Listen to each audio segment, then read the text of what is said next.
The problem is, orang-orang yang buat video di TikTok ataupun Instagram yang short-short itu, yang gue sebutnya snack lah ya, nggak semuanya memang profesional bartender. Terkadang ilmunya pun setengah-setengah. Tapi udah men-share, yang dia share itu kan bisa dibilang informasi ya, bisa dibilang ilmu lah ya. Diserap sama yang generasi-generasi muda ini kadang suka ngawur gitu loh. Jadi buat elu yang masih masukin soda water ke dalam shaker dan lu kocok, mending lu jangan buat video gitu loh. Ngapain? Begitu ditanyain kenapa lu masukin soda ketika di shaking, iya supaya foamnya lebih bagus.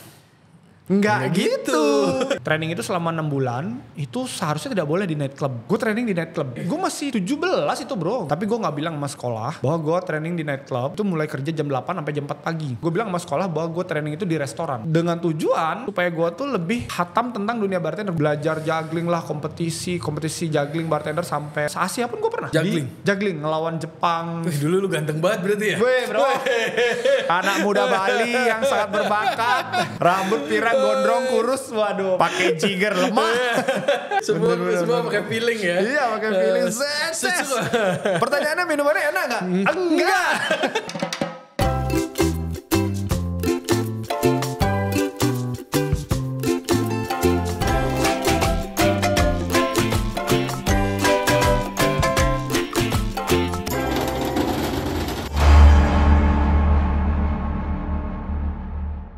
Welcome to On The Pass, F&B Podcast berkolaborasi dengan Backdraft Project dan Regensen Radio. If you like to hear all about F&B industry, people, and lifestyle in Bali, here's the place. Nah guys, ini kita ditemenin sama orang yang sebenarnya kita tungguin. Cuma beliau ini sibuk banget. Gak cuman kerjaan yang sibuk, beliau juga brand ambassador, ada brand whiskey, ada supplier juga, dia brand ambassador semua. Sibuk deh pokoknya, udah gitu sibuk mancing. Kadang-kadang diajak olahraga susah. Pokoknya banyak lah ini ceritanya, makanya kita udah lumayan lama biar kita bisa ngobrol sama beliau ini. Tanpa panjang lebar lagi, mari kita sambut Bliari Barker.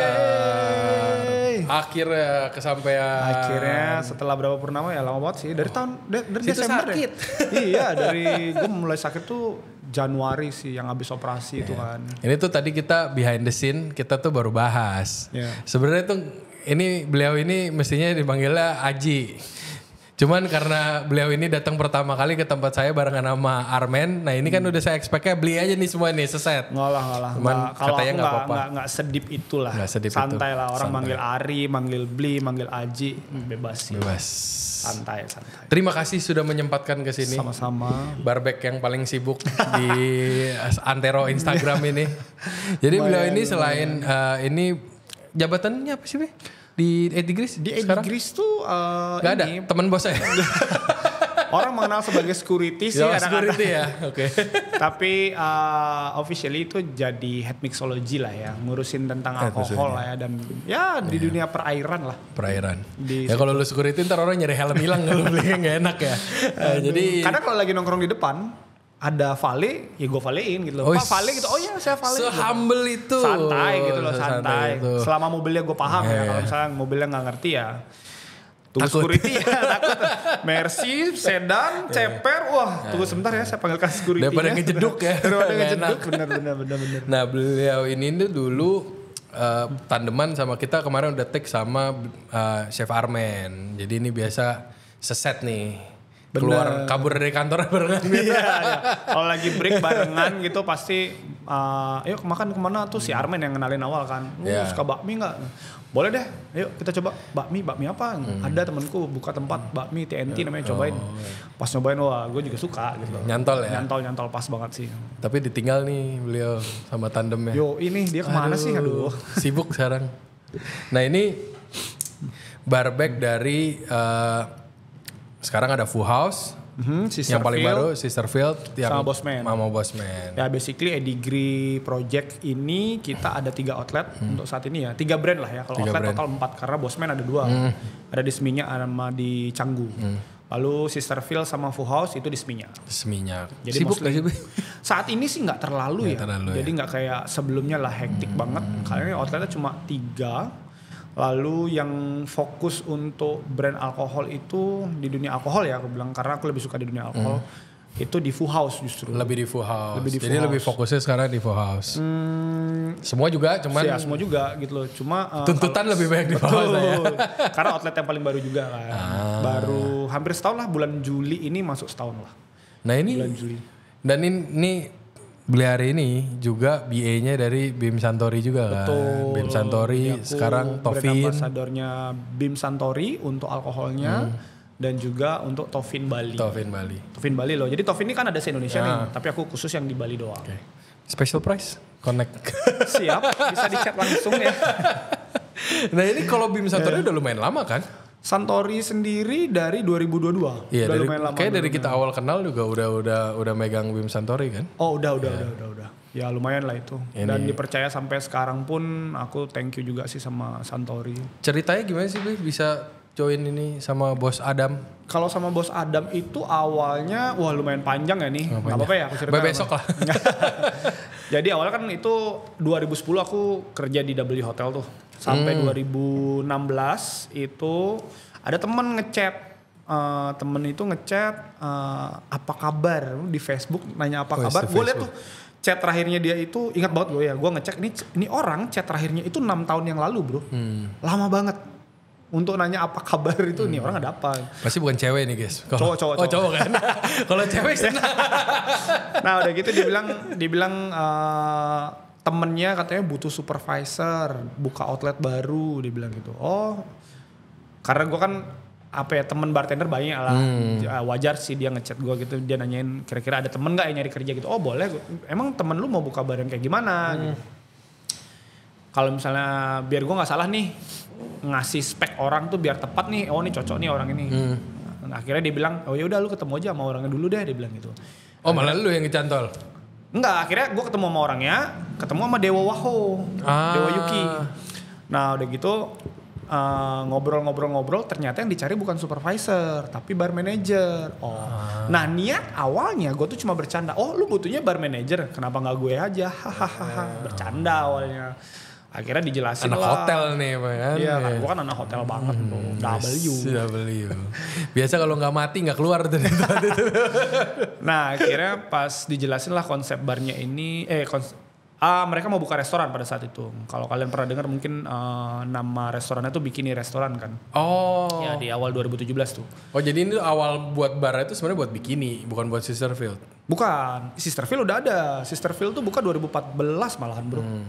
Nah awalnya gue bercanda, dia ngejelasin kan bahwa ini restoran tapi bakalan serius banget di dunia barnya juga, koktailnya bakalan mixology dan segala semua serius lah, ujung-ujung serius. Bener ya bilangnya gitu kan. Terus gue awal itu bercanda lah, gimana kalau misalnya gue aja yang jadi bar manager sini. Gue ketawa, dia enggak. Terus dia bilang sebenarnya kita pengennya elu gitu, tapi nggak tahu ya lu mau atau enggak gitu. Oh tapi kalau lu punya waktu coba deh lu ketemu sama bos gue lagi 2 hari, dia bilang gitu. Pulang dari situ gue ngobrol sama bini gue di jalan. Yang menurutmu gimana nih kalau misalnya aku pindah dari hotel besar ke sebuah restoran, menurut kamu gimana? Ya, W besar guys, zaman itu W. Ya, power lah. Power ya 2000. Gak ada yang sepi tuh, bubar semua, rame semua. Ya gue juga nama besar itu awalnya juga dari W bro. Tuh 2000 berapa ya? 2014 tuh. Ya itu lagi bikin apa juga rame di sana. Dan waktu itu kan lagi kenceng-kencengnya kompetisi bartender gitu kan. Dan gue sempat menang, makanya itu. Oh sempat ikut juga? Sempat ikut kelas apa?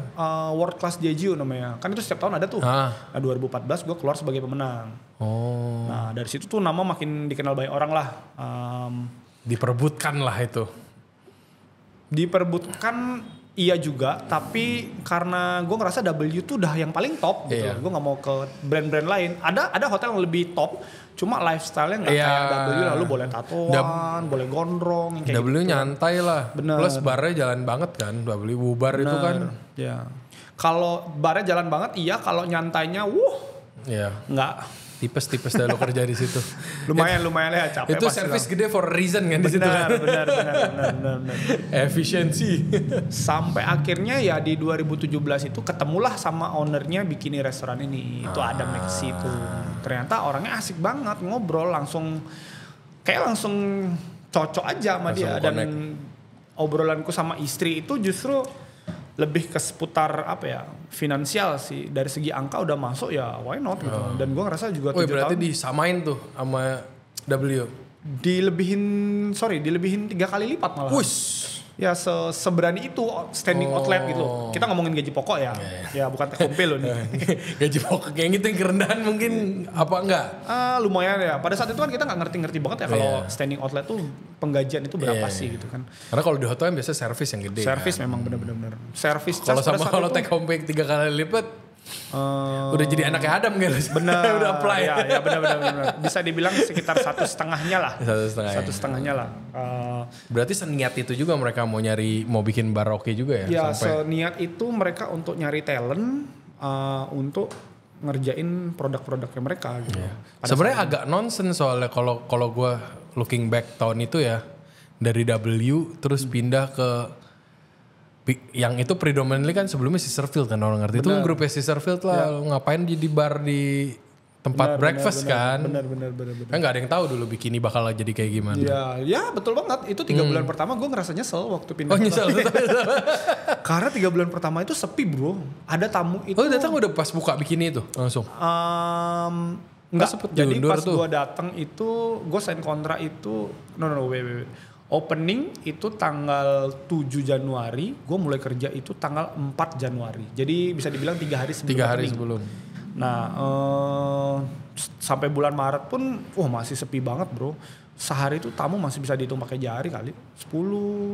Pernah satu hari 1 orang doang lagi. Wah, puyeng juga. Tapi memang ada strateginya kali ya dalam berbisnis untuk membuka restoran gitu. Mungkin pelan-pelan tapi biar langsung bagus lah. Kalau kadang-kadang kalau langsung rame juga kan bingung gak sih? Benar. Dan akhirnya setelah di bulan ke-4 itu mulai kelihatan, bulan ke-6 mulai boom. Wah udah, habis itu fully book terus. Itu syukurnya sampai di bulan ke-8 gue, ternyata gue gak salah jalan cuy. Takutnya 3 bulan pertama aja mikir ya. Udah terseok-seok nih, gue kayaknya salah tempat deh nih gue udah ngiri. Cuma udah dari situ udah anteng aja tuh. Anteng, karena selain di sisi lain juga si bos itu tipikal orang yang suportif gitu loh. Untuk talent-talentnya, lu kalau mau ikut kompetisi didukung, ada event apa didukung, buat minuman seperti apa, fair lah gitu loh. Ya lu tahu sendiri lah kalau misalnya kerja di hotel kan pasti ada rule and regulation yang tidak sembarangan bisa lu. Gak segampang itu juga kali lu toto jadi BS ini BS itu. Betul, ya kan? birokrasi di hotel kan ya nggak gampang lah. Jadi gitu. dari sisi bosnya juga ngasih lah buat anak-anaknya berkembang secara pribadi. Dan karena dia juga orangnya asik banget, jadi kalau mau ngomongin soal kehidupan di luar pekerjaan pun kita nyantai banget, ngomongin keluarga lah, ngomongin apa, kita sedekat itu gitu loh. Si bos emang apa ya, dia juga masih muda gitu loh, jadi asik aja ngobrol sama dia gitu. Kita ngobrol dan dia fair kok orangnya. Itu kan sempat megang outlet banyak banget kan. Ada sebelum yang ini sekarang Info House. Itu dari yang mikirnya tiap hari ngebar, terus tau-tau jadi mesti ngurusin outlet sini. Satu nyelip di Luwatu lagi dulu kan. Gimana tuh challenge-nya dari bar banget jadi operasional banget tuh gimana? Kalau terutama setelah pandemi ya, jadi kayak map kerjaan tuh jadi berubah lah. Lebih gue agak menarik diri lah dari operasional lah, lebih ke apa ya bahasanya, lebih standarisasi training yang kayak gitu-gitu lah ya. Dan outletnya tuh pada saat itu total kalau barnya doang 7 lah. 7. Ada 7 bar in total. Tanggung jawab satu orang loh. Tanggung jawab satu orang tuh. Memang sih setiap venue ada bar manager ya, tapi kan setiap kali ada bos nanya ada apa ya, dia pasti ngechat gue gitu. Ya pokoknya dari bos nggak mau tahu, pokoknya taunya dari bener gitu. Sekarang let's say, dan itu outletnya tuh jenisnya berbeda-beda. Ada yang cafe, ada yang restoran, ada yang beach club, ada yang apa lagi ya, serius restoran dinner. Wah, puyeng. Konsepnya beda semua. Konsepnya beda semua. Setiap kali pindah outlet, gue harus ganti helm nih. Ini helm ini, pindah outlet lagi helmnya ini lagi. Sekali jadi Australian banget, sekali jadi Asian banget. Jadi Asian banget, jadi Italian tiba-tiba. Puyeng sih awal-awal ya, tapi lama-lama balik lagi si bos suportif. Kalau gue misalnya bingung, gue nanya sama mereka, gue harus mesti gimana nih, kerjaan gini gimana nih, fair lah orangnya fair. Yeah. Gue nggak kepegang nih, gue butuh bantuan di sini sektor ini orangnya fair lah. Ya jago bikin minuman belum tentu bisa nge-handle operation segitu gede juga. Lu mau kan? skill dewa sekalipun bro, hari lu cuma ada 7. Iya. Libur tuh 2 hari, 5 hari. 5 hari kerja, 2 hari harusnya libur lu. Gitu. Ini outletnya total 9. Kadang puyeng gitu. Ya, tapi pasti puyeng. Akhirnya terbiasa lah. Kalau sekarang sih udah santai lah. Udah terbiasa banget. Udah biasa. Cuman itu tapi kan pasti ada dong transisinya yang tau-tau di depan komputer mulu. Bener. Ada masa dimana kalau kita buka outlet baru, wah udah gue gak akan kelihatan di outlet tuh. Pasti either di depan komputer atau di bar lab nyoba-nyobain koktail baru kan, harus nyiapin berapa menu untuk outlet baru. Itu berarti over the years jadi head mixologist itu kan berarti harus belajar terus kan dengan trennya yang berubahnya cepat banget kadang-kadang minuman. Benar. Itu jadi sebenarnya gini, sebagai head mixology mungkin orang berpikir bahwa tugas gue tuh cuma buat minuman doang kali ya, atau buat resep baru kali ya. Enggak, itu lu aja yang mikir kayak gitu. Bisa jadi. Tapi orang yang nggak tahu itu kadang gue harus ngedengerin karyawan juga kalau dia curhat, beli ini gimana ya, ini gini. Wah. Dan dia bukan bar departemen, kadang kita ngedengerin anak kitchen, kadang ngedengerin anak floor gitu, yang mereka ngerasa bahwa kita itu udah kerja lama sama perusahaan, jadi lu tuh mesti tahu segala sesuatunya. Tapi kalian head-headnya solid sih, maksudnya. Iya, untungnya itu sih. Nggak musuh. Biasa kan kalau anak bar, anak dapur, musuhan, benar. Cold War. Kalau gue rasa sih justru nggak, anak bar sama anak dapur itu akan selalu membangun kerajaan mereka. Di mana pertukaran secara bilateral itu selalu terjadi di sebelum shift atau setelah shift biasanya. Yang penting respect each other aja ya. Ada yang pegang tenggorokan, ada yang pegang perut, udah gitu dong. Udah. Saling ngerti aja udah. Nah, akhirnya makin kesini ya mengerjakan di dunia mixology ini nggak cuma tentang buat resep, tapi juga di operasional, dengerin anak-anak, bahkan sampai kadang-kadang sampai urusan yang bahasanya urusan engineering lah ya, esensial banget sih.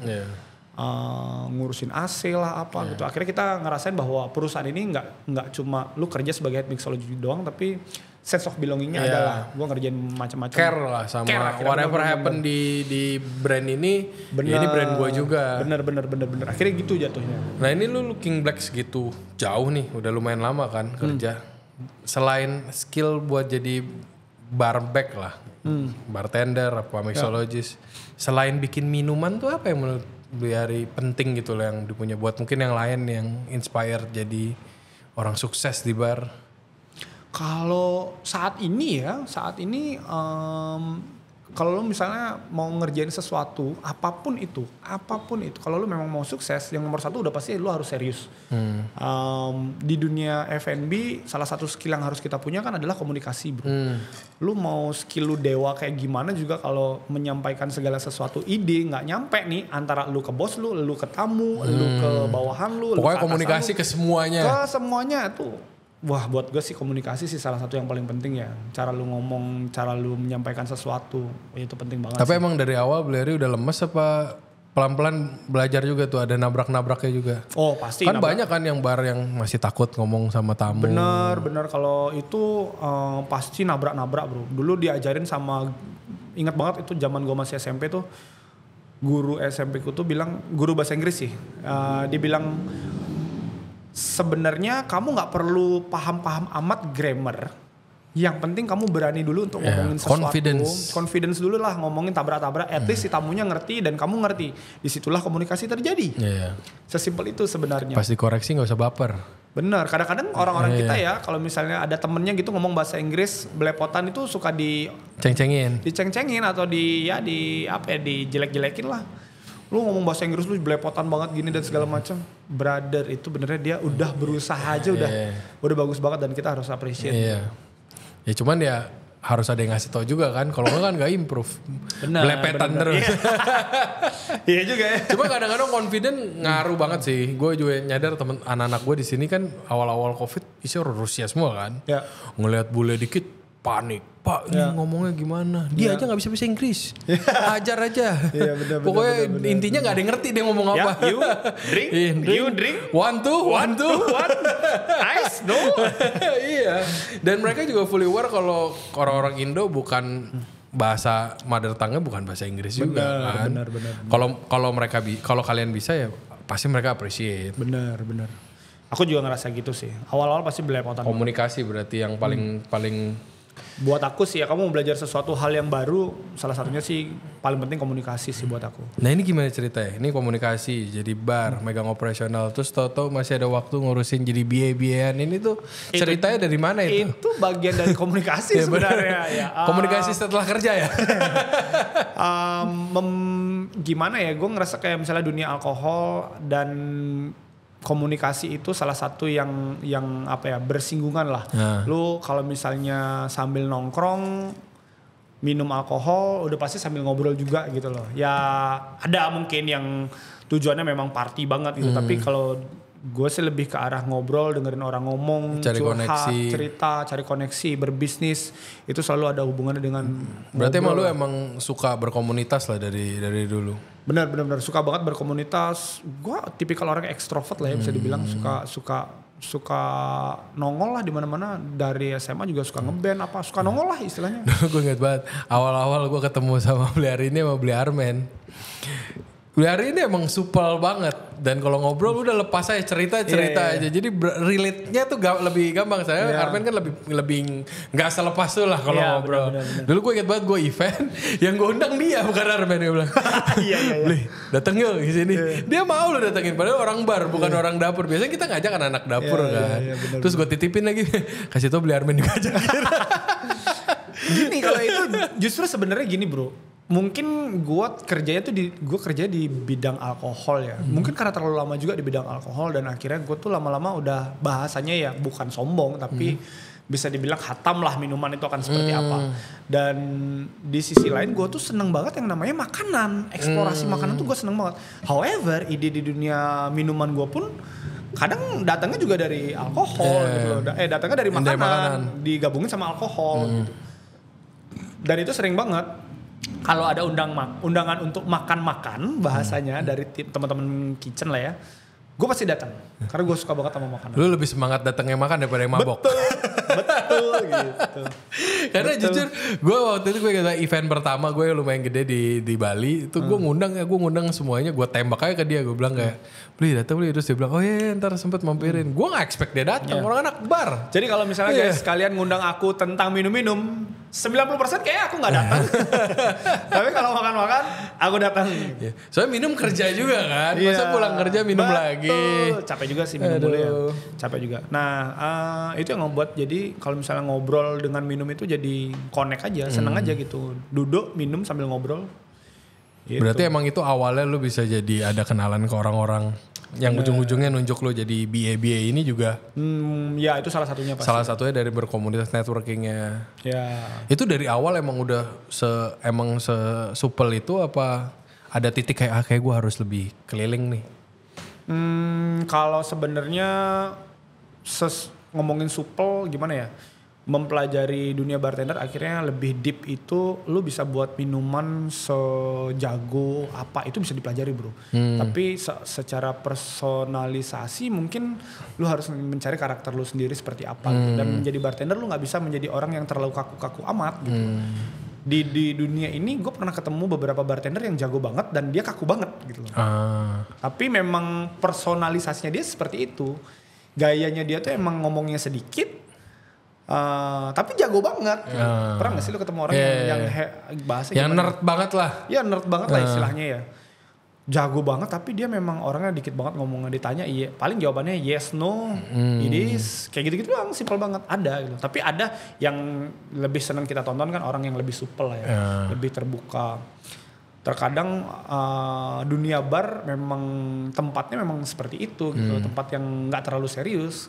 Minumanmu kalau misalnya BB aja biasa-biasa aja karena orangnya asik banget datang terus Benar, orang bakalan datang terus untuk ketemu lu, bukan karena minuman lu gitu loh.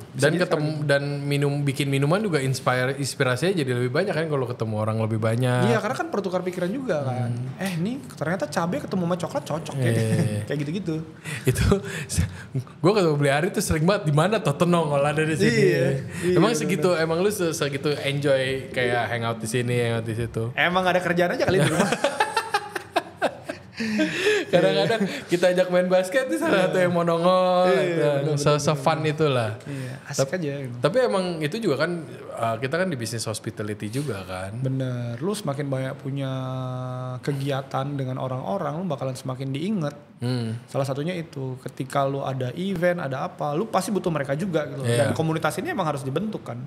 Dan harus lugas, kita nggak bisa apa ya. Mau berkubu-kubu sama orang ini, kubu sama orang wah nggak bisa sih gua. Mendingan gak usah deket-deket amat, cuma gak ada yang mau dimusuhin lah ya. Bener. Semuanya pokoknya kita baik, hubungan baik. Gue lebih ke situ sih mendingan. Tapi lu segini sekian lama dengan muter-muter segitu banyak bar, nongkrong kanan kiri. Sebagai mixologist tuh lu ada kayak pakemnya gak? Gaya minuman lu gitu yang selalu lu bawa? Ada pasti. Dan semua bartender yang gue kenal pasti mereka punya gaya minumannya masing-masing. Kita tutup mata tahu. Misalnya ada dijajarin 3 minuman. Ini pasti mungkin ini nih. Ini pasti gaya si ini nih, ini pasti gaya si ini nih. Kita bisa tebak lah. Nah kalau gaya minuman lu gimana? Kalau gue lebih seneng ke arah natural ingredients gue. Jadi gue gak terlalu main yang artificial ingredients. Kayak misalnya bahan-bahan artificial gitu. Gue nggak maksudnya yang heavily process kayak gitu-gitu. Bener yang heavily process gitu gue nggak terlalu suka. Gue lebih suka pakai ingredients yang raw. Contoh ya misalnya yang simpel apa ya, buat sirup sendiri, buat infuse sendiri, yang kayak infuse dari buah-buah segar lah kayak gitu-gitu. Bener gitu. Bahasa kalau gampangnya anak-anak yang kerja sama gue pasti tahu tuh, beli Ari itu nggak suka candy flavor. Candy flavor tuh ya bahasanya kayak rasa buah strawberry fresh dengan rasa permen strawberry beda. Pasti beda lah. Rasa strawberry sama rasa strawberry itu gue bener sih gue. Gue suka strawberry fresh, gue nggak suka strawberry susu yang biasa disusu di. Yang jual susu kan rasanya beda banget kan strawberry ya. Tapi susunya lu suka kan? Enggak, gue suka yang fresh. Gue suka yang ada kecut-kecutnya. Susunya masa lu nggak suka? Nggak suka gue. Susunya nih yang fresh. Seriusan? Susu yang fresh. Oh susu yang fresh suka. Suka. Strawberry yang fresh saya suka. Benar. Tidak itu. Cuman kalau susu rasa strawberry. Yang dari ekstrak gue nggak, bukannya nggak kurang suka. Gue lebih suka, tapi gue suka banget rasa strawberry fresh. Apalagi strawberry yang kayak kalau kita makan di Jepang yang manis banget. Bro, ya. Itu gue demen banget. Setuju banget sih, Nah itu. Nah gue gayanya lebih ke arah situ. Lebih ke arah situ. Gue nggak suka yang sama satu lagi gue nggak suka yang terlalu eksperimental. Yang terlalu mencoba ingredients aneh, ketemu ingredients aneh gitu. Wah. Contoh apa ya? Kayak misalnya. Berarti lu klasik banget juga dong? Dibilang klasik enggak. Balik lagi gue tuh tipikal peminum yang lebih memilih kenyamanan bro. Oh nyaman dikonsumsi. Nyaman dikonsumsi. Gak usah mikir nih nyambung gak ya sebenernya? Iya kadang ada orang buat minuman. Anjir nih ingredientnya apaan bro? Oh ini ingredientnya ada 16 beli. Wow. Dia bikin bahasa genep kali. Makanya kadang wow. Kita gimana ya? Gak paham gitu lu. Tujuannya mau ditonjolin tuh sebenarnya apa? Lu boleh kreatif tapi kayak lu kejauhan deh gitu loh. Tapi don't get me wrong, aku pun pernah ada di titik itu gitu loh. Zaman-zaman apa ya, baru-baru awal-awal jadi mixologist tuh suka banget nyampurin bahan yang aneh-aneh gitu loh. Kayak kacang polong ketemu sama apa ya, kacang polong waktu itu ketemu sama apa, jamur kayak gitu. Wah ketemu sama, wah aneh-aneh banget dulu nyobain ingredients gitu loh. Anak dapur juga banyak sih yang kayak gitu. Itu gue nyebutnya orang yang masih masak, buka kulkas dimasak aja semua itu di dalamnya. Kayak kadang-kadang susah stopnya gak sih Bli? Kalau create menu kayak gitu tuh susah, kayak ini sama ini cukup, ini tuh oke banget kalau dibikin. Kalau gue ngerasa makin tua tuh gue ngerasa makin gitu. Nahan yang susah, bukan nambahin barang di dalamnya. Kan pasti kan pengennya naro ini lagi, kayaknya asik nih tambahin ini. Nah kalau di bar gimana tuh? Sama mirip-mirip kayak gitu kan. Nanti akan ada titik di mana pasti lu bakalan, gue kayak segini udah cukup deh. Akan ada di titik itu kok. Tapi akan ada more, bener dan kadang ada di titik yang lu sadar bahwa ada satu ingredients yang kurang. Sampai di situ doang. Lu tahu nggak mungkin lu nambahin 2. Lu tahu bahwa 1 doang yang kurang nih. Pasti akan ada di titik. Ya nggak semua harus jadi pelangi kan, semua warna dimasukin ke sana. Dan itu nggak ngebuat lu terlihat lebih hebat juga gitu loh. Lebih jago juga di dunia bar, lu nyampurin bahan, wah nih kuku Tyrannosaurus campur sama kaki babi ya, wah aneh-aneh udah. Kayak mau buat apa ya, ramuan, wah paling aneh dah udah. Aku pernah sih ngerasain ada beberapa bar lah, tapi nggak mau mention lah tempatnya di mana. Ya ada yang suka pasti, mungkin. Ya karena mungkin ada yang suka kali ya, nggak tahu ya. Dan ada beberapa tamu yang datang ke sana nyarinya kayak gitu. Terus main ke tempat aku, mereka nganggap bahwa tempat aku itu basic banget, simple banget. Dan tempat kurang berani. Iya kayak bahasanya mungkin kurang berani ya. Kalau gue pertama kali gue nyobain minuman yang kayak gitu, yang paling nempel ke gue, yang semua dilempar rasanya jadi satu. Pas gue di Jakarta, pernah denger Camden gak? Pernah. Minum bir peletoknya. Oh iya. Semua rasanya dimasukin ujungnya rasanya kayak obat batuk. Semua ditembak kan kayak gitu-gitu. Kalau zaman dulu tuh terkenal bro minuman-minuman yang model kayak gitu tuh. Jadi dulu apa ya terkenal ya, jok to jok, cendana. Jok to jok? Ya jok to jok tuh ya dari pojok ke pojok. Misalnya bar display lu. A to Z. Iya bar display lu sepanjang apa itu semua dimasukin bro. Ada 16 botol yang dimasukin dikit-dikit gitu. Itu jok to jok, terus cendana. Terus dulu di Bali tuh terkenal ada satu bar namanya Kudeta. Kudeta. Kok Kudeta? Bukan. Di Bali? Di Bali. Di pinggir pantai sebelahnya Double Six. Kudeta ya bener ya? Enggak, Double Six bukan Kudeta. Ada, gue tahu yang Kukun. Bukan. Satu lagi. Aduh, kok gue lupa sih namanya. Bukan Kukun. Sebelah sananya Double Six. La Plancha? Bukan. Dulu terkenal banget, aduh gue lupa. Nah intinya di bar tersebut dia buat koktail tuh namanya Sudden Death bro. Ya nanti buat teman-teman yang ingat boleh di komen ya. Sudden Death aja. Warnanya kayak oli top one men. Sampai sekarang gue inget itu isinya 13 alkohol plus grenadine plus 13 alkohol. 13 alkohol tuh. Sudden Death sampai sekarang gue ingat namanya. Ujung-ujungnya jadi etanol aja itu titik mau apa. Dan itu apa yang mau dirasain. Dan justru minuman-minuman yang model begitu dulu terkenal gitu. Nyari mabok gak sih gara-gara zaman dulu? Karena kan kalau udah dicampur segitu banyak itu kondenya kayak apa rasanya? Bener, apa sih rasanya sebenarnya tuh? Sebenarnya gak kerasa apa-apa juga, paling manis sama pahit doang. Itu doang udah. Nah ini kan lu juga sekarang masih berkomunitas di asosiasi juga kan? Pasti kan yang muda-muda juga banyak tuh yang mulai ngintilin, pasti juga ada yang nempel. Bener. Yang anak-anak muda yang sekarang penyakitnya lah, yang paling lu sebel kalau ngelihat anak-anak bar zaman sekarang tuh apa yang kayak jangan lama-lama lah di fase itu gitu. Ya saat ini aku aktif berasosiasi di Himpunan Bartender Indonesia namanya. Dan ini Indonesia berarti nggak cuma Bali doang? Nggak cuma Bali doang, ada di beberapa kota juga. Nah kebetulan pasti ada regenerasi lah ya bahasanya dunia anak-anak bartender nih di dunia punya pro DJ ya? Bener. Ada dong pro DJ 1-2. Ya banyak lah ada pertanyaan-pertanyaan kadang-kadang kalau ketemu offline gitu atau kadang ada yang ngechat gitu di media sosial Instagram di mana. Sebenarnya sih yang terlalu aneh-aneh sebenarnya nggak begitu kelihatannya. Cuma secara mentality mungkin anak-anak yang baru belajar dunia bar ini mereka lebih mudah untuk mendapatkan ilmu. Lebih mudah untuk mendapatkan ilmu itu dalam artian informasinya banyak banget, mau dari YouTube, Instagram dan dari TikTok. Dapat informasi gampang lah. Benar. The problem is orang-orang yang buat video di TikTok ataupun Instagram yang short itu yang gue sebutnya snack lah ya. Nggak semuanya memang profesional bartender. Terkadang ilmunya pun setengah-setengah.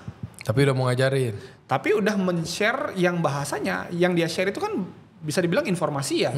Bisa dibilang ilmu lah ya. Diserap sama yang generasi muda ini kadang suka ngawur gitu loh. Jadi buat elu yang masih masukin soda water ke dalam shaker dan lu kocok, mending lu jangan buat video gitu loh. Ngapain?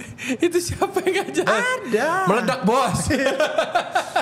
Gila. Itu kan common sense. Iya. Begitu ditanyain kenapa lu masukin soda ketika di shaking, iya supaya foamnya lebih bagus. Enggak gitu. Gue selalu bilang sama generasi muda itu bahwa kreativitas itu tanpa batas. Tapi ada garisnya. Garisnya yang lu gak boleh lewatin. Kalau lewat itu goblok namanya. Iya makanya. Kadang-kadang ya itu tadi. Platform sosial media itu sangat mudah diakses. Untuk membuat sosial media pun atau membuat konten pun itu sangat mudah. Terkadang orang-orang yang ngelakuin itu tuh mereka nggak research juga harus sampai mana gitu loh. Kredibilitasnya tuh nggak dicek. Bener, kayak ngebedain hal yang simpel-simpel deh, kayak misalnya martini seperti apa, whisky seperti apa, mereka nggak. Jadi basicnya udah mulai dilupain lah. Bener, jadi kadang-kadang ya pesan gue buat Gen Z atau anak muda atau siapapun lah yang mau belajar di dunia bartending pun, lu harus belajar sesuatu dari rootsnya dulu, dari basicnya dulu. Biar nyabangnya nggak kejauhan. Bener, dan sharing itu lu kalau misalnya nanya itu bukan berarti lu bodoh kok. Namanya orang belajar pasti dari yang nggak tahu dulu, dan lu boleh bertanya kok. Kalau gue selalu bilangnya, kalau lu udah di tahap lu ngerasa pintar, berarti lu goblok aja sih. Bener. Itu gue sempet baca kayak gimana ya kata-katanya. Kalau lu baru belajar biasanya itu lu baru level 1. Belajar level 1 itu lu ngerasa bahwa diri lu udah pinter. Itu level 1. Pas lu baru tahu biasanya. Ya, lu ngerasa udah pinter, itu berarti lu baru level 1. Level 2, lu ngerasa bahwa diri lu masih kurang. Level 3 itu adalah fase dimana lu udah jago sebenarnya, tapi lu ngerasa bahwa diri lu bukan siapa-siapa. Itu gue pernah baca tuh. Dan gue bawa itu sih kemana-mana. Gak bisa kita ngukur orang ilmunya beda-beda bro. Ya soalnya once udah mikir udah pinter, udah gak improve, biasanya udah stop. Bener. Sedangkan kan tren jalan terus. Bener, itu gue setuju sih. Tren tuh jalan terus bro. Apalagi dunia minuman ya. Wow. Apa tren tahun ini bro? Gue rasa sih masih sama ya. Maksudnya dalam artian masih yang model-model yang simple. Highball naik lagi gak sih sekarang? Itu juga, itu kenapa gue bilang simple kan, nggak yang terlalu banyak ingredients, nggak terlalu aneh-aneh, gelas pun coraknya masih yang simple banget. Udah mulai banyak yang balik ke appreciate good alkohol nggak sih? Iya itu ya juga. Udah nggak usah dicampur-campur yang aneh-aneh. Bener, dia lebih memilih untuk yang memang is a good spirit gitu. Ada sih yang begitu. Tapi ada zamannya kan isinya di Bali tuh barangnya aneh-aneh semua ada kan? Barang apa nih? Barang-barang alkoholnya tuh yang nggak jelas yang dipakai. Itu siklus sih. Sampai sekarang pun kadang-kadang masih ada, tiba-tiba ada supplier datang. Ini apa? Wah, itu pasti ada aja sih. Selalu ada kok. Selalu ada. Tapi gue dengar-dengar lu demen arak juga ya? Gue demen arak. Karena lu sempet bikin arak juga kan katanya? Bikin arak sih, nggak, lebih tepatnya arak koktail sih. Oh, lu koktailin araknya. Dan gue sempat bikin arak cafe, di mana arak cafe waktu itu belum tenar lah ya. Salahnya sih gue bukanya pada saat itu di awal tahun 2020 bro. Kecepetan. Mungkin pada saat itu gue satu-satunya arak bar yang punya total 25 arak yang diinfuse menggunakan bunga atau buah atau akar atau binatang atau apalagi satu ya. Pokoknya ada 5 ingredients lah itu. Akar, buah, binatang, bunga. Kalau infuse semua. Binatang juga apa? Binatang ada itu hati monyet sama otak buaya. Gue bercanda. Gue baru mau nanya nyarinya di mana? Jadi gue duel dulu sama mereka. Nggak, jadi isinya itu yang simpel aja kayak tangkur buaya, terus ada apa sih namanya kuda laut yang kayak gitu-gitu. Simpel tuh kuda laut. Simpel. Lu bisa dapetin kuda laut itu di toko obat Cina banyak. Oh iya kalau kuda laut ya. Karena yang kering kan? Iya, karena kenapa gue masih ngelakuin infuse yang seperti itu selain akar, bunga, buah, batang dan binatang ya. Kenapa? Karena gue masih percaya bahwa Indonesia itu masih percaya dengan yang namanya heritage lah atau tahayul atau mitos yang kayak gitu-gitu. Indonesia masih percaya. Kayak misalnya orang percaya kan masih kalau bahasa kerennya spiritual banget. Iya bener. Minum arak direndam apa sih namanya kuda laut ini ngebuat lu jadi kuat banget di ranjang. Ya Tuhan. Lu kalau minum tequila 5 shot juga pasti kuat bro di ranjang. Alkoholnya bos. Iya alkoholnya sebenarnya. Abis itunya masalahnya. Iya. Jadi sempet bikin kayak gitu tapi araknya lu bikin sendiri apa lu ngambil? Enggak, jadi lu invest aja. Arak itu sebenarnya di Bali ya off the record. Jadi sebenarnya banyak banget yang ngebuat dan nggak semuanya bagus. Nah akhirnya arak itu gue milih bener-bener serius dari 4 daerah di Bali lah. Apa yang lu yang akhirnya favorite? Semua. Dalam artian semua ini karena gue mengcountingnya berdasarkan area. Kayak misalnya Karangasem. Origin. Iya origin. Nice. Jadi gue punya arak dari Karangasem. Karangasem ini cocoknya araknya dicampur dengan apa. Lalu dari Singaraja terbuat dari apa, cocoknya Tapi dicampur pasti dengan apa. karakteristiknya mirip-mirip ya Bre, kalau satu daerah. Karena sistem pembikinannya pasti. Namanya aja udah pasti sama, arak. Tapi secara rasa mirip, tapi secara karakter yang berbeda justru. Karena kayak arak Karangasem itu lebih smoky lah, lalu arak Singaraja lebih clean lah, lalu ada jenis bahan dasarnya pun berbeda. Kayak misalnya Karangasem nih ada yang dari kelapa, ada yang dari ental, ada yang dari Ental tuh? ental itu apa ya bahasanya? Ental itu lu tau gak sih yang buah yang kayak segini lah ya ukurannya. Terus di dalamnya itu kayak kalau digigit ada airnya. Oh, lontar. Lontar ya benar-benar. Nah, ada yang dari jambu mete juga. Jagung mete. Jambu mete. Oh, jambu mete. Ya, dari jambu mete juga ada. Macam-macam sebenarnya. Literasi untuk membuat arak pakemnya itu bahan dasarnya apa itu belum ada, belum ditulis. Nah, kalau orang yang pada minum arak sampai mati itu tuh apa yang biasa diminum? Oh, itu karena dia salah minum aja, dia minum di tengah jalan, Bro. Orang beli bensin dia beli arak. Dia minum tengah jalan tabrak truk. Oh. Itu maboknya lah ya. Iya, enggak. Tapi sebenarnya gini masalahnya. Mereka bisa mati itu karena salah campur aja. Salah satunya ya salah campur. Dalam artian gini, yang kasus-kasus yang pernah gue baca itu araknya dicampur sama dicampur sama alkohol obat. Tau gak sih lo alkohol yang makanya metanol. orang bilang ya pada mati gara-gara metanol. Betul, itu campur sama itu tujuannya supaya lebih cepat mabuk atau mabuknya lebih lama ya udah jelas salah dong bro. Memang arak sama-sama alkohol tapi kan alkohol terbagi menjadi alkohol metanol dan alkohol etanol. Yang boleh dikonsumsi adalah yang etanol gitu. Nah ada juga yang seriusan dicampur pakai Iya macam-macam men. Bali ini sangat kreatif ya. Ada yang dicampur pakai alkohol alkohol luka itu, terus ada yang dicampur sama obat justru, kayak misalnya dicampur sama terakhir itu pernah sama larutan, tau gak sih lu larutan penyegar. Nah itu nggak boleh juga karena jatuhnya larutan penyegar itu kan ada bahan-bahan ininya obatnya lah ya yang bahkan karena kita dicampur itu jadi efeknya ada berubah kali ya efeknya. Rusak lah jadinya. Bahkan kita minum larutan penyegar pun itu kita nggak boleh, bahasanya ada takarannya lah, ada dosisnya lalu minum larutan penyegar itu nggak boleh lebih dari berapa. Ya itu aja ada resepnya lah, nggak bisa kebanyakan. Benar, apalagi lu minum arak. Yakult aja cuma minum 2 guys. Bener, minum satu ini udah masuk rumah sakit nanti. Tapi sekarang menurut gua ada satu tren yang menurut gua itu bagus sudah hilang. Apa tuh? Red Bull sama vodka.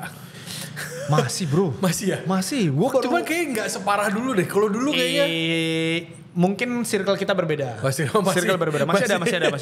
Itu soalnya kan 2 zat yang berlawanan itu benar. Satunya buat lemas, satunya buat kencang gitu.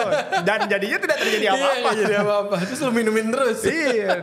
Dan bener juga ya. Itu masih ada loh. Sampai sekarang pun masih ada. Sampai sekarang masih ada. Gue pikir udah nggak ada tuh yang. Iya masih ada. Segila itu kalau masih misalnya minum. vodka Red Bull masih oke bro. Jagger Red Bull.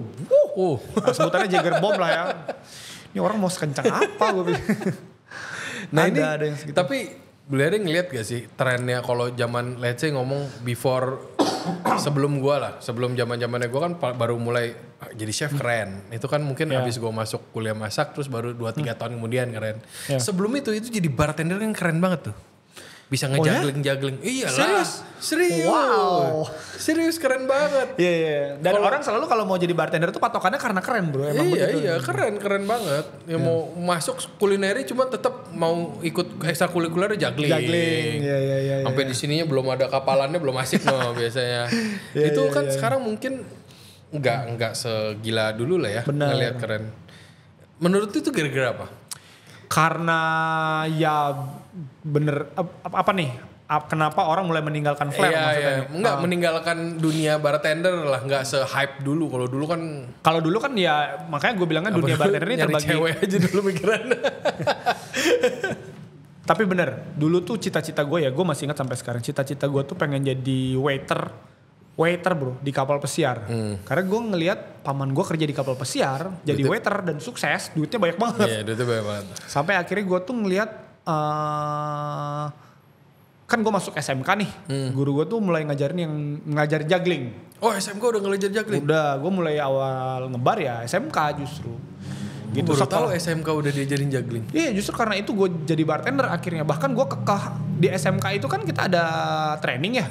Training itu selama 6 bulan, itu seharusnya tidak boleh di nightclub. Gue training di nightclub. Ya umur 18 saya belum beli kalau pas training gimana? Ya, betul. Iya. Gue masih 17 itu bro. Gue training di nightclub, di mana sekolah itu tidak mengizinkan.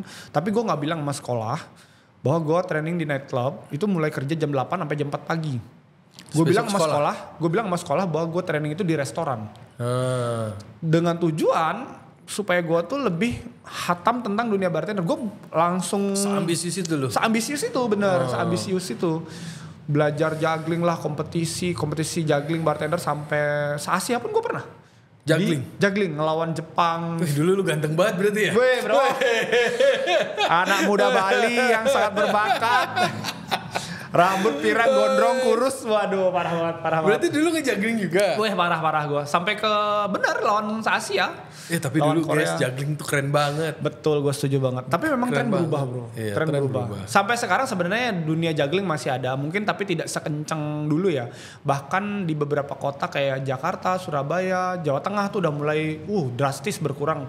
Bartender-bartender yang belajar juggling. Bali masih ada loh. Karena itu masih bagian dari kurikulum sekolah mereka di dunia sekolah pariwisata ya. Kalau misalnya lu punya kelas bartender, itu ada kurikulumnya, lu harus belajar juggling gitu. Ada kurikulumnya juggling. Bener. Mereka harus ada pelajaran juggling. Sekarang kayak gue ke bar jarang ngeliat orang juggling. Bener. Sekarang udah mulai yang main gini ya.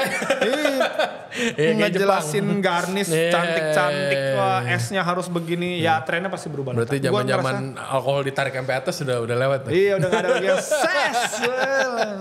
Tapi benar, tujuan awal jadi bartender itu salah satunya ya terlihat keren dan gue setuju gitu. Dan sampai sekarang pun masih gitu loh.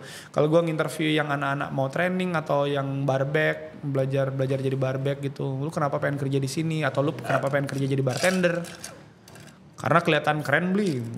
Kenapa pengen kerja di sini? Iya, pengen belajar beli gitu. Jadi bartender kelihatannya keren, pulang mabok. Iya, kayaknya hidupnya udah rock and roll banget gitu. Padahal bro, belum kamu puyeng inventory, bersih-bersih bar. Wah, dicaci maki. Paling ketemu. Itu masih sampai sekarang masih ada yang mindsetnya kayak gitu. Kalau jadi bar tuh pokoknya gue nge-flare seharian gitu masih ada. Gue sebutnya bartender atlet sih. Guys, sebenarnya capek itu kerja itu. Capek. Bartender atlet tuh gue bilang. Gue inget banget dulu pas zaman gue sekolah aja, yang inspire mau jadi chef aja punya botol juggling. Oh iya udah. Buat iseng-iseng kayak gue ada kegiatan ya, ada kegiatan ya kan. Biasanya di sekolah ada nih, jadi cuma kan ada yang ekskulnya yang beneran fokus ke juggling kan. Bahkan gue waktu SMA lulus kan. Untuk lulus SMK itu kita ada ujian akhir ya. Ujian akhirnya boleh pilih lu mau di bar atau mau di kitchen. Sayangnya gue pada saat ujian akhir itu gue milih di kitchen. Kenapa? Karena ujian akhir di bar itu harus berbarengan dengan ujian di floor juga. Jadi waiter. Ujian itu harus jadi waiter sama jadi bar doang. Jadi gak bisa milih bar doang pada saat itu. Jadi gue milih di kitchen akhirnya. Dan gue sampai sekarang ingat ujian gue tuh gue buat tomato soup pakai kerotong. Ingat banget tuh gue. Pada saat latihan buat tomato soup itu harusnya latihannya pakai air kan. Ternyata pada saat ujian itu harusnya pakai apa sih namanya, mirapoa ya? Iya, mirapoa. Pakai mirapoa. Ya biar rasanya nggak tomat doang. Bener. Dan gue pakai air Ci. Gue pakai air. Gue inget banget sampai sekarang nih. Gak lu juggling gak bisa. Buat ibu guru ya yang ngajarin pada saat itu, mohon maaf Bu, saya mengakui dosa saya hari ini. Saya waktu ujian saya pakai mirapoa, pakai air. Saya akhirnya menggantinya, saya mengulang lagi, saya akhirnya pakai mirapoa. Tuh. Tapi dulu emang kompetisinya ikut sampai internasional Bri? Sampai internasional. Sebali, se-Indonesia, internasional gue ikutin semua. Anjir, tapi zaman itu keren banget sih. Betul. Sekarang udah masih ada nggak sih kompetisi? Masih ada. Masih ada. Baru waktu ini bulan apa itu ya? Bulan Meksiko tuh sempat buat kompetisi sedunia lagi dibuat sama dia. Oh, di Meksiko lah. Di Meksiko sini. Iya. Sedunia dibuatnya, Bro. Jadi dia ngundang orang-orang yang gue cuma pernah lihat di YouTube doang. Dan gue lihat secara live pada saat itu. Bulan apa ya? Bulan November kalau nggak salah. Tahun lalu. Dan itu pertama kali gue ngeliat Christian Delpech, ngeliat Rodrigo ada nggak ya? Nggak ada. Ada siapa lagi tuh? Ini legend-legendnya flaring. Legend banget. Terutama Christian Delpech sih, gue yang dari dulu gue ngefans banget sama Christian Delpech. Akhirnya gue lihat dengan mata kepala sendiri. Jago. Ya zaman dulu nggak ada guys yang kayak begini-begini nggak ada. Apa itu? Saran. Pakai jigger lemah. Semua pakai feeling ya. Iya, pakai feeling. Pertanyaannya minumannya enak nggak? Enggak. Gue jujur pernah sekali beli, gue ngeliat kayak ada Beach Club satu lah. Yeah. Gue juga gak nyebut nama. Opening gak ada trainingnya, langsung main hajar aja. Gue bilang kayak, wah ini taruhan dia ini 5, itu ada 5 gelas tuh mojito semua. Rasanya gak ada yang sama tuh, gue yakin tuh.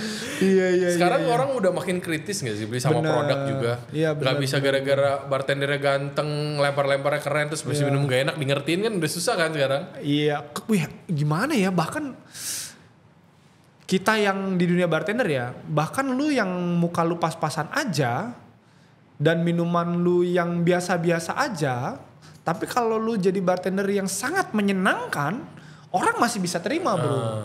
Orang masih bisa terima. Wajah lu gak ganteng, minuman lu juga biasa-biasa aja, tapi lu orang yang sangat menyenangkan, orang masih bisa terima.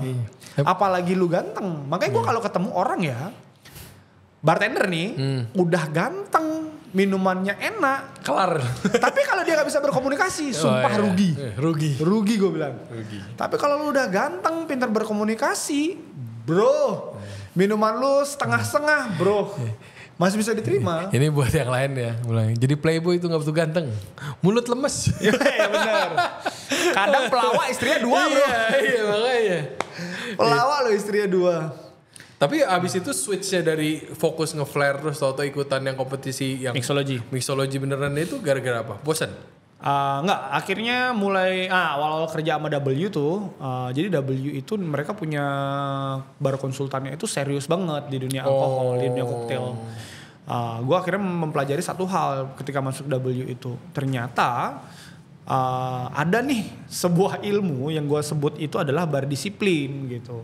Apa tuh? Kayak ya hampir sama dengan disiplin ketika lu kerja di dalam kitchen sebenarnya. Motong itu seperti apa, nyeking itu seperti apa. Setelah begini-begini berapa tahun-tahun. Iya, setelah ugal-ugalan itu ternyata ada tekniknya gitu. Ternyata ada SOP-nya dan sekarang costingan bisa dihitung ya. Benar. Dulu kan masa beduteng. Ya kira-kira bisa lah ini hal yang gitu. Pakai feeling banget gitu kan. Dan akhirnya dari situlah gue belajar tentang ada ya dunia mixology seperti ini bla bla bla. Pada saat itu juga ada yang namanya Bar Academy, terkenal banget lah sampai sekarang pun masih ada ya Bar Academy, dan itu gue ngikutin Bar Academy, jadi sekolah tentang dunia bar lah, belajar tentang whisky, tentang spirit lah intinya. Gue sempat ngikutin sampai ke Singapura bahkan untuk belajar tentang spirit itu gitu loh, dan semuanya di cover oleh perusahaan. Gitu. Sekalian. Nah itu yang ngebuat gue juga, wah ternyata bekerja sebagai bartender pun gue bisa sampai jalan-jalan ke luar negeri gitu. Orang masih berpikir bahwa kerja jadi bartender itu sampai sekarang ya berpikir bahwa ya gaji cuma segini-segini doang. Kalau lu ngerjainnya cuma segitu-segitu doang, ya lu cuma segitu-segitu doang. Tapi kalau lu seriusin ya orang tuh nggak percaya bahwa gaji seorang bartender tuh bisa lebih dari 10 juta. Bisa aja bro, kenapa enggak? Ya, cuman ya pasti nggak ugal-ugalan aja. Beriringan lah, ugal-ugalan boleh, tapi beriringan lah. Gue sebenarnya salah satu contoh yang ugal-ugalan bro, gitu. Tapi beriringan, serius ya ugal-ugalan iya gitu. Main saatnya main, kerja saatnya kerja. Benar. Itu dia. Kadang orang nggak mikir sampai situ ya, mikirnya keren doang. Tapi kan sekarang kan sejak mulai trennya whisky, mulai orang-orang yang kalau dulu kan mungkin dari dulu sebenarnya whisky single origin tuh sebenarnya dari dulu. Mungkin kan sekarang yang awamnya udah ngerti, paling nggak ngerti hibiki, ngerti yang Japanese yang kayak gitu-gitu kan udah mulai product oriented lah. Ya. Sejak kalau dulu kan pokoknya old fashion lu minum tuh, suka nggak suka pokoknya itu old fashion. Isinya apa nggak tahu, pokoknya gue minum. Kalau sekarang kan udah mulai ini whisky-nya apa, adanya apa. Ya kadang balik lagi, ini salah satu yang gue maksud dengan komunikasi bro. Terkadang nggak semua whisky yang mahal itu bisa dijadiin koktail dan enak. Enakan sendiri kan? Iya benar. Kadang nggak usah dicampur apa-apa ini malahan. Tapi kadang juga ada whisky murah ketika menjelma jadi koktail justru jadi enak banget. Nah itulah tugasnya si bartender itu tadi gitu loh. Lu ngapain aja gitu. Lu tahu nih whisky ini tuh karakternya ini. Oh kira-kira kalau ketemu sama jenis gula yang seperti ini, ketemu bitter yang ini, dia bakalan jadi seperti ini dan lebih enak. Ya itu sih tugasnya si bartender itu tadi gitu. Gue ada lagi di zamannya pas gue di Jakarta, zamannya Macallan 12 di shot. Anjir. orang Jakarta ya, tobat, iya. bertobat. Itu sebenarnya sampai sekarang pun masih ada Masih ya. ada sih. Hey, kamu kalau minum Yamazaki 18, jangan botol pakai purer ke mulut tuh jangan. Ada mannernya loh. Yang lain aja gak apa-apa. Lebih cepet maboknya malah. Iya.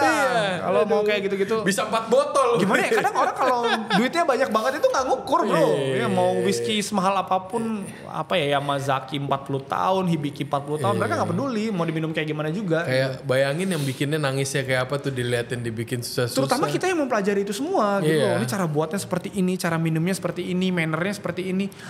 Anjir main kokok aja pakai pur langsung. Itu 11-12 sama makan Wagyu E5, lu makannya well done. Nah itu 11-12. Iya benar. Salah nggak? Boleh, bebas, Iya, boleh. boleh. Cuma kan kayaknya banyak yang lain yang bisa lu abuse gitu Iya. loh.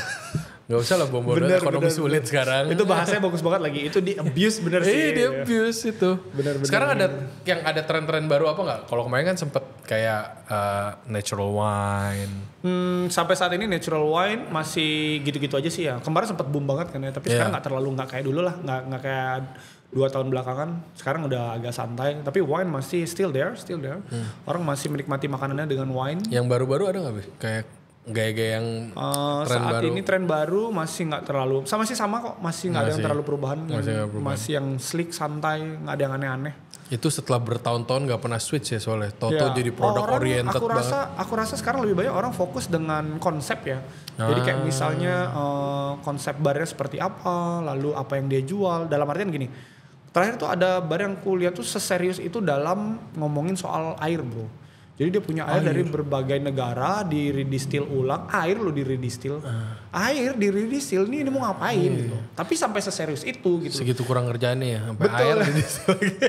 Ngapain ya, gue mikir ya, emang menikmati alkohol sampai sejauh itu ya. Dan itu dia buat esnya dari air berasal dari ini, air berasal dari ini. Dia punya selection of ice gitu. Untuk menikmati whisky yang bagus juga gitu. Dan mereka mengklaim bahwa es ini karena airnya berbeda, treatmentnya berbeda, ngebuat rasa whisky-nya pun akan berbeda gitu. Wow. Kulkasinnya bisa nggak whisky-nya? Tapi kalau kita mau pergi ke tempat yang seperti itu gimana ya, gue bilang terlalu expert dan mungkin itu bukan dunia gue ya. Ada orang yang benar-benar niche market lah. Kalau yang beneran nyari ujungnya enjoy whisky mungkin eventually dia ke arah sana lah mungkin. Bener. Ya gue sih nggak sampai sejauh itu. Buat yang baru mulai nggak usah dikokop aja yang paling penting. Iya. Dan gue ngelihat kayak misalnya apa ya, balik lagi minum itu tentang apa, nggak melulu tentang apa yang lu minum, tapi dengan siapa yang lu minum dan momen apa yang ambience-nya itu penting juga. Benar. Siapa yang lu ajak minum dan ambience-nya seperti apa gitu. Nah, ini kita sekarang ngomongin yang seru nih, yang baru situ hadapin juga. Sebagai bar kan nggak nothing strong jadi bartender dong. Jadi mixologist, jadi itu segala macam. Cuman gimana caranya nih jadi bar tapi hidup tetap sehat. Betul. Balance life-nya tuh gimana nih, udah sekian lama kan nggak bisa dibetot terus ya. Ya. Akhirnya ngerasain lah ya, di tahun ini gue operasi kehilangan kantong empedu. Sempet takut itu karena gue takutnya kan gimana nih dengan kehidupan gue nih sekarang nih nggak punya kantong empedu, apakah gue masih boleh mengkonsumsi alkohol atau enggak. Sebenarnya gue tahu gue punya batu empedu itu ketika 2021 justru. Oh udah lama. Udah lama. Cuma dokter bilang emang kalau nggak sakit sebenarnya nggak perlu dioperasi. Dia bilang gitu. Oke. Treatmentnya untuk memecah batu empedu itu ternyata tidak ada gitu. Emang dioperasi aja udah. Emang harus dihilangin si batunya berikut dengan kantong-kantongnya sekalian. Lalu ketika lu nggak punya kantong empedu gimana? Ya jadi bypass aja. Jadi si cairan asam namanya asam kolesterol kalau nggak salah namanya tuh, dia bypass aja langsung ke usus besar gitu. Jadi jeleknya. Gak ada yang nyaring. Iya benar, bukan nyaring sih, nggak ada tempat restnya bahasanya, karena kantongnya nggak ada kan. Jeleknya mungkin jadi gampang, lebih sering ke belakang lah ya. Itu doang. Ke belakang? Oh jadi lebih sering ke toilet. Ya. Tapi sisanya nggak ada. Dan ada beberapa temen yang udah gue temuin ya, dan mereka alumni yang nggak punya kantong empedu lah ya. Oh ini banyak ya? Banyak ternyata. Ya ini gue pernah denger sih ada satu perusahaan wine. Sekantor nggak empedu. Nah ternyata mereka saat ini pun udah kembali normal, kehidupan normal dalam artian mengkonsumsi alkohol lagi biasa gitu. Oh ya udah kalau gitu. Menurut gue amountnya nggak sih? Gue always think there is nothing wrong sama enjoying your life drinking alcohol. Nah, good point sebenarnya. Sebenarnya nggak cuma amount bro. Setiap orang memiliki kemampuan tubuh yang berbeda-beda. Balik lagi itu DNA manusianya bro. Dia punya kemampuan tubuh yang beda-beda. Ada yang minum sedikit udah mabok, ada yang minum banyak nggak kenapa-kenapa. Tapi don't get me wrong, biasanya orang yang udah terbiasa minum alkohol, dosisnya akan semakin minta membesar. banyak. Ya, jadi misalnya awal-awal 3 gelas mabok, ternyata 3 gelas nggak mabok, 4 mabok, 5, 6 sampai banyak. Itu sebenarnya liver lu udah nggak baik-baik aja gitu. Ya, udah mulai. terus. Ya, itu tuh sebenarnya nggak bagus. Justru ketika lu minum sedikit, itu liver lu sebenarnya sehat. Lu minum sedikit dan lu mabok, itu liver lu sehat. Gitu. Itu kayak ngasih kode berarti stop. Dia cepat gitu loh merespon alkoholnya itu cepat. Nah, itu jadi livernya bagus. Pas gitu. udah mulai banyak gak mabok-mabok, udah makin goblok tuh livernya tuh. Nah, livernya itu biasanya livernya udah ngomong gini, lu yang diam apa yang gua diem nih? Livernya udah gitu bro. Nah permasalahannya kan kalau banyak yang gue nggak tahu, correct me if I'm wrong. Ini yang kerja juga banyak yang kuat mabok juga kan. Bener. Permasalahannya kalau yang belanja itu kan seminggu sekali, seminggu 2 kali. Ya. Yang kerja kan tiap hari nih. Bener. Nah itu gimana ngebalansinnya biar nggak ada bro, nggak bisa ngebalain itu. Lu udah tahu di dunia itu lu harus memang pinter-pinter lah. Kalau di dunia alkohol, ya kita menyebutnya ninja lah ya. Kalau misalnya di dunia bar tuh, wah kita lihat nih tamu yang ini udah pasti minum nih. Harus ada yang gantiin nih, yang nemenin dia siapa nih gitu untuk nemenin dia minum. Kalau setiap hari udah nggak usah izin I'm hilang telling you aja. the truth, lu kalau bilang diri lu punya ginjal titanium, liver lu apa terserah, tapi nggak ada bro. Dalam jangka panjang pasti bakalan rusak. Ya, dan saat ini pun gue akhirnya menyeimbangkan dengan alkohol, makan sehat pasti bro. Terutama liver lah ya. Terutama nggak bisa dibetot semua lah dari semua arah. Bro, gak bisa. Ya, Pick your poison gitu ya. Kita sadar lah, kita udah makin lama makin kesini makin muda lah ya. Gue nggak mau dibilang tua pokoknya. Mudah banget lah pokoknya. Iya, harus muda terus pokoknya. Bahkan kemarin ada anak SMA manggil gue om, gue tempelin. Gue udah berdamai lagi soal itu. Kalau dulu gue dipanggil om, gue nikah sama tante lo emangnya. Gue masih tersinggung bro, gue masih tersinggung untuk om gue masih tersinggung soal itu. Apalagi kalau ada anak-anak yang ya SMA itu om. Nah intinya ya harus makan sehat, minum air putih udah pasti harus banyak lah. Terus ya lu harus sadar lah kalau sebulan lu mengkonsumsi alkohol at least 4 hari doang lah di weekend gitu, dan jangan ugal-ugal. In moderation lah. Terutama usia-usia udah di atas 32 lah ya. Gue berani jamin lu di atas 32 lu harus udah untuk kepala 3 biasanya itu. Kalau gue pas masuk kepala 3 kayak waktu tuh udah mulai nyala gitu loh. Kayak lu nyadar lu nggak hidup selamanya. Bener. Gue pun mikir gitu ya, ketemu orang kayak gimana. Ya nggak bisa nyalain kerjaannya juga kan. Maksudnya kerjaannya dari nothing wrong sama kerjaannya. Bener. Gue ngeliat kok banyak orang yang lebih hebat dari gue ya bahasanya. Lebih jago, lebih tenar, lebih segalanya bro. Dan gue ngeliat dia hampir setiap hari storynya mabok. Cuma ada momentum di mana dia 3 bulan gak minum sama sekali. Detox dia stop bener, dan dia ngelakuin olahraga kayak gitu. Ya itu gue pengen seperti itu. Salahnya gue nggak ada 3 bulan berhenti itu, gue nggak ada. Ada lah 4 tahun sekali. 4 tahun sekali baru basket ya. Jadi nyari balance itu yang emang tricky kan. Iya benar. Balik lagi ke disiplin gak sih Be? Iya kayak balik mesti lagi. Kayak stop disiplin. Ya stop. Bener. Lu harus ada yang, dan ada sekeliling lu ada yang ngingetin lah. Harus ada yang ngingetin juga. Makanya jangan jadi bajingan-bajingan amat kalau nggak ada sekeliling lu. Iya benar. Iya kan? Iya, kalau lu mau jadi bajingan-bajingan, aduh. Bro. Harus tobat lah jadi playboynya ini. Aduh, senjatanya banyak soalnya kalau itu. Bener. Nah ini Bali dengan makin aneh gayanya yang sebenarnya Bali menurut gue ya Be, Bali yang tren sekarang itu sebenarnya Bali yang balik kayak dulu lagi nggak sih? Bali yang seasonal. Iya, Bali yang ya benar setelah pandemi nih. Iya, setelah pandemi sekarang ini. Dan kadang orang suka lupa tentang itu, bro. Yang lu udah kerja 10 tahun di dunia F&B, bahkan sebelum pandemi. Tiba-tiba di bulan Maret itu sepi, dia kaget. Kok sepi ya ini bulan Maret? Lah ini kan low season, brother, gue bilang. Oh iya ya, ada low season ya. Lah, lu kerja sama gue udah 10 tahun bro, lu harusnya tahu ini. Gitu. Gak usah belaga bego, gak usah belaga lupa.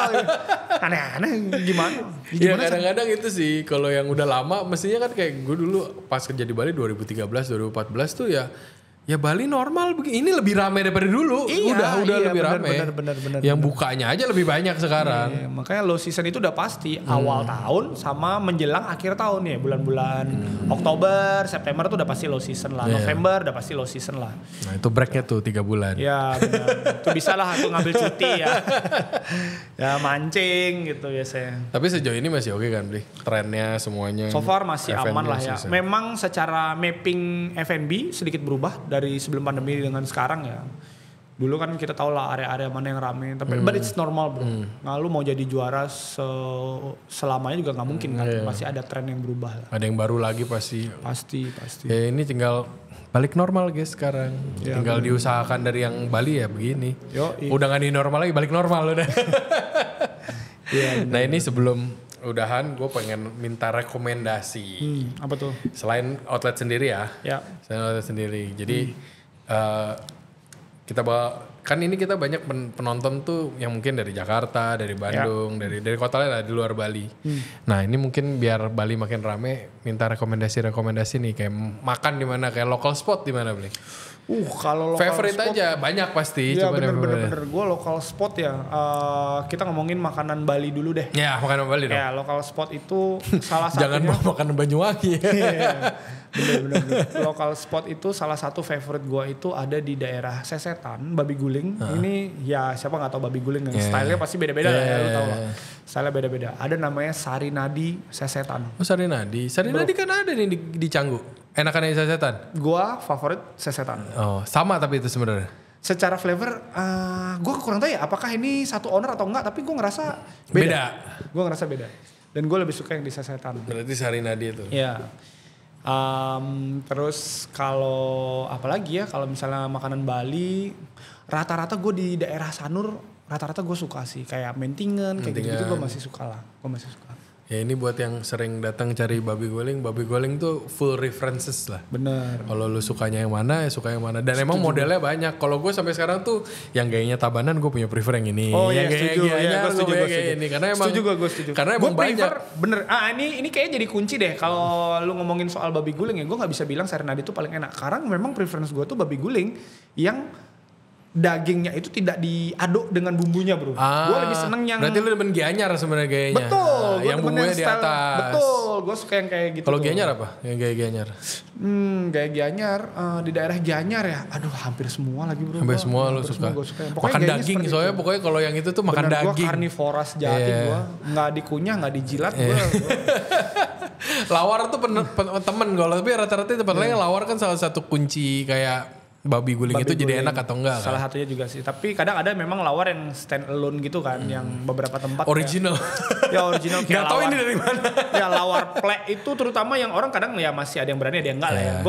Gue kategori yang berani lah lawar plek itu, tergantung tempatnya di mana. Biasanya gue testing diri gue sendiri dulu, kayak misalnya nih hari ini gue makan di lawar plek ini memang bener enak, besok gue nggak kenapa-napa, aman berarti. Baru gue bisa ngasih rekomendasi ke orang-orang. Di deket-deket sini beli. Lawar play di mana ya? Kalau deket sini gue nggak ada malahan. Gue nggak percaya. Jauh makanya gue sampai sekarang belum nyoba karena jauh. Pasti semua. Daerahnya ya di daerah ini, daerah mana sih namanya? Dekat-dekat Ubud situ. Apa namanya yang paling sering beli? Kalau gue yang paling sering gue lewat dan gue pasti mampir ya. Salah satunya itu gue lupa lagi nama tempatnya itu. Kayak mirip nama toko bangunan bro. Sumpah namanya kayak mirip nama apa ya? Lawar play ini buat yang nggak tahu itu ini tuh kayak beef tartar atau pork.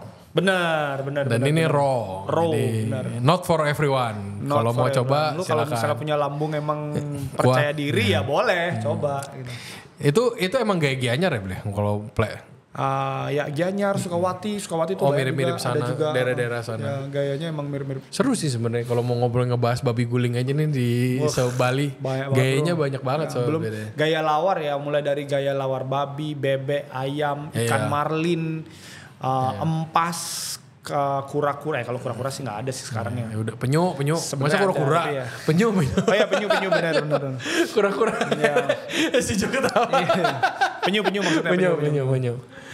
Yang sekarang kan lagi tren tuh empas tuh, tahu nggak sih lo? Empas nggak tahu gue apa empas. Apa ya kayak penyu air tawar itu loh, apa sih namanya? Labi-labi. Labi-labi nggak tahu, gue belum pernah makan. Atau lu? Nggak tahu. Labi-labi. Apa sih bahasanya labi-labi? Itu ada juga Ntar di Jo daerah. cari di insert ya labi-labi boleh, itu boleh, apa. boleh, labi-labi itu. Nah ini plus oke, kalau yang local spot itu. Kalau dulu pas ngopi kemana? Yang favorite?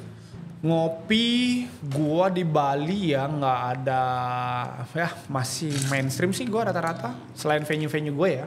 Apa revolver? Paling revolver, titik temu, terus kalau Seminyak daerah, udah pokoknya sebelahan situ ya. iya gua nggak Kalau ada nggak enak aneh-aneh. ambil mulu di mana.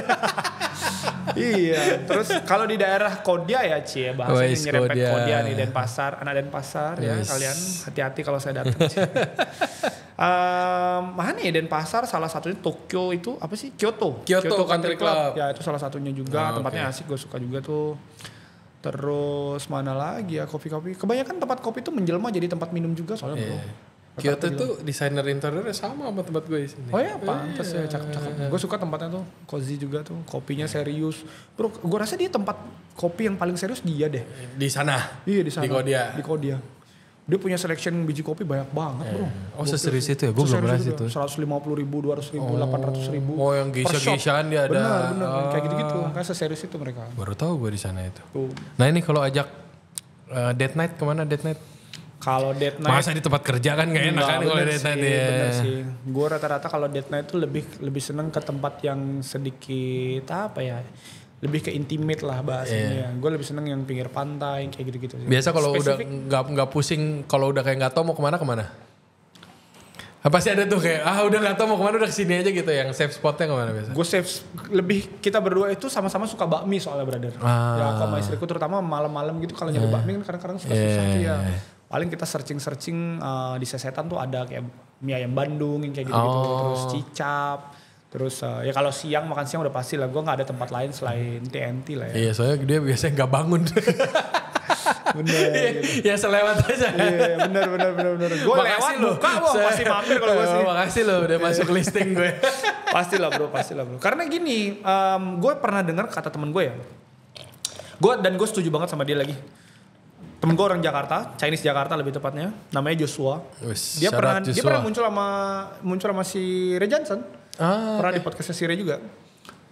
Dia tuh pernah ngomong gini sama gue, sebagai orang Bali pun tidak bahasanya tidak tersinggung. Di Bali itu, wah nih kalau lu sambil potongan ini dan lu masukin TikTok nih ngeri banget sebenarnya. Potong jauh. Tapi gue disclaimer ya juga. Disclaimer nanti dulu. ya. Di Bali itu tidak ada makanan enak selain makanan Balinya sendiri. Dan gua setuju dengan pernyataan itu karena gue salah satu orang Bali yang lumayan suka traveling keluar Bali ya. Tapi masih di Indonesia. Gue main ke Medan lah, Jawa, di Pulau Jawa, ke timur lah sampai ke Sulawesi sana. Gue ngerasa bahwa, dan gue setuju itu. Dalam artian begini bro. Kalau lu di Jakarta ketemu makanan kayak babi panggang, terus bakmi, terus soto, rawon, apa segala macam, lu tahu di mana makanan yang enak-enak. Tapi kalau di Bali nyari rawon, soto, yang kayak gitu-gitu tuh susah. Yang bener-bener enak, nasi Padang yang bener-bener enak tuh nggak ada. Seenak-enaknya dibandingin sama yang enak di Jakarta aja, gak usah jauh-jauh ya. Yang ngumpul semua di Jakarta, enakan di Jakarta. Ya setuju juga. Kecuali makanan Balinya. Makanan Bali di Jakarta gak ada yang enak. Itu dia maksud gue ya. Jadi apa ya, kadang-kadang gue ketemu kayak, dan gue tipikal orang yang suka naik motor, lapar tuh nyari makan tuh random banget. Hopping aja gitu, ngeliat misalnya ada soto ayam gitu, soto ayam kampung Surabaya, berhenti gue cobain makanannya. Walaupun gue tahu ujung-ujung bakalan sampah. Iya, nggak seenak yang di sana lah yang Ini gitu, cuma ya gue setuju sih sama dia gitu loh. Dan aku sama istriku itu kalau misalnya mau cari makan tuh kita cari makan yang safe spot aja, sama-sama. Yang penting enak dan kita tahu kita suka gitu. Which terutama, is most of the time makanan Bali. Most of the time selain makanan Bali, Chinese food justru. Capcay, kayak gitu-gitu. Dan orang Bali tuh pinter bro buat Chinese food gitu loh. Mungkin karena masih ada ininya ya, masih ada campuran Chinese-nya juga. Influence Chinese-nya di Bali tuh kenceng lah. Lumayan kuat. Ya. Di sini lebih kayak menerimo. Bener. Kayak ini part of the culture lah kalau Chinese. Ya benar. Dan itu nomor satu gue ya pasti pasar Kereneng lah bro. Lu mau nyari makanan apa aja di sana enak sih. Bener banget lagi nih yang tadi lu ngomong yang Chinese-an itu. Gue kan punya baju ya, Island Cindo Boys tuh. Gue pakai di Bali nggak pernah tensin gue, jalan aja gitu, nggak usah takut gitu. Gue kemarin ke Jakarta, malu gue gitu kayak takut ditusuk dari belakang. Kenapa? Oh masih ada begitu gitu ya? Iya. Enggak, Iya, lebih ke arah yang di Bali tuh lebih nggak sepeduli itu. Lebih nyantai, udah lu Chinese Bali, Chinese Bali, tetap part of, tetap lu bukan Bali. Ya bahkan di Bali pun kenapa gue bilang itu salah satu culture yang cukup kuat diserap sama Bali sendiri ya. Di Bali itu ada pura yang temanya itu juga Chinese. Iya. Apa? Gitu. Balikang ya? Ya Balikang. Itu. Nah itu wah puranya merah semua meriah kayak gitu. Yang paling gue kaget dalamnya ada kuil Dewi Kwan Im. Nah itu ceritanya dari mana? Bener. Nah itu beda episode lagi ntar kita bahas. Panjang. Iya deep nih. Ini nggak ada minuman ya? Biasanya kalau sampai pedu udah nggak ada. Mohon maaf. Sampai Januari 2026 ya guys ya. Kita bertemu lagi dengan minuman lagi mungkin kali ini ya. Nah ini yang terakhir nih mumpung ada Bleari. Best bar yang selain punya outlet sendiri ya. Oke. Yang kalau lu mau pecah-pecah yang model kayak gini buat itu terserah. Pokoknya rekomendasi lu kalau buat orang yang semeton Jakarta atau Surabaya mau semeton di Jakarta nih ya. Kalau kamu main ke Bali nih ya, tak kasih tahu kamu sekarang ya. Apa nih Be? Enggak, sebenarnya gini, kalau kita ngomongin bar di Bali itu ada beberapa bar yang standing alone bar. Jadi memang beneran pure bar, sama ada yang bar yang jadi satu sama restoran. Dan kadang-kadang bar yang jadi satu sama restoran pun mereka power juga. Ada yang enak juga sih. Ada yang enak juga. Nah, mereka menyebutnya apa bar and restoran kayak gitu. Bar yang di restoran yang enak apa Be? Bar yang di dalam restoran yang enak itu salah satunya yang di Canggu ya. Kalau gue suka daerah Canggu, kita main daerah Canggu itu ada apa sih yang Italian itu kok gue lupa tiba-tiba namanya. Depan lapangan.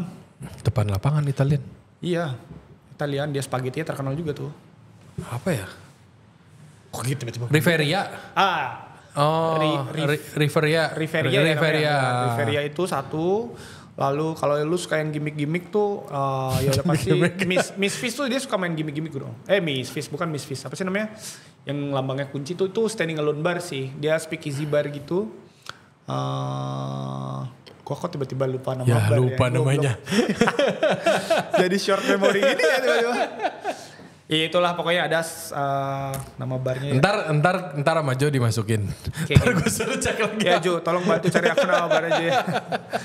Itu satu juga. Itu yang lebih unik lah. Ya dia lebih ke koktailnya pakai gimmick-gimmick gitu. Mailroom. Mailroom. Nah barnya Mailroom tuh. Dia masih suka, buka ya? Kemarin sih renovasi ya. Harusnya sih after tungguin renovasi kalau dia buka lagi pasti. Ada lagi yang perlu direkomend? Kalau daerah Canggu, Segno sih gue suka banget ya. Segno emang dia serius banget koktail bar Japanese style. Dia kalau lu suka di Jakarta lu suka yang namanya Koda klasik. Sama ya bikin. Itu mirip tuh kayaknya. Cuma dari segi koktail lebih bisa ditelan yang inilah. Gue Koda sama klasik itu dia strong banget. Bro. Iya lebih bukan strong Terus bikin sama Be. Bener. Tapi dia mulai belajar bahwa market di Bali itu beda. Lebih bisa minum banyak kalau yang di Segno tuh lebih murah juga. Iya. Kalau di Ubud tuh ada favorite gue banget bro, namanya Kawi memang. Oh iya, itu gue ketemu sama lu di Kawi. Oh iya bener, Kawi itu favorite gue banget. Setiap kali gue ke Ubud tuh pasti ke Kawi ya? Pasti. Harus coba guys Kawi. Ya. Kawi itu memang bener-bener apa ya, bar yang serius koktail bar dia. Ya bener-bener serius koktail bar. Gonta-ganti mulu cuman enak mulu. Bener, ada pinstripe juga kan kalau di Ubud tuh. Tempatnya si Panji tuh, itu juga serius koktail bar. Dia eksperimental juga tuh gayanya. Kalau lu suka nyobain koktail-koktail. Tapi kayak Kawi lebih cocok ke gaya lu kayaknya ya Be. Bener-bener dia on point banget. Iya dia nggak trying too much, banyak fresh flavor juga. Iya bener-bener. Gue suatu hari pengen kali punya bar kayak gitu. Kan gue punya bar kayak gitu. Hello para investor ya guys. Come on, come in. Ntar bos yang nonton. Suruh bos aja yang invest. Iya bos, buka lah satu bos.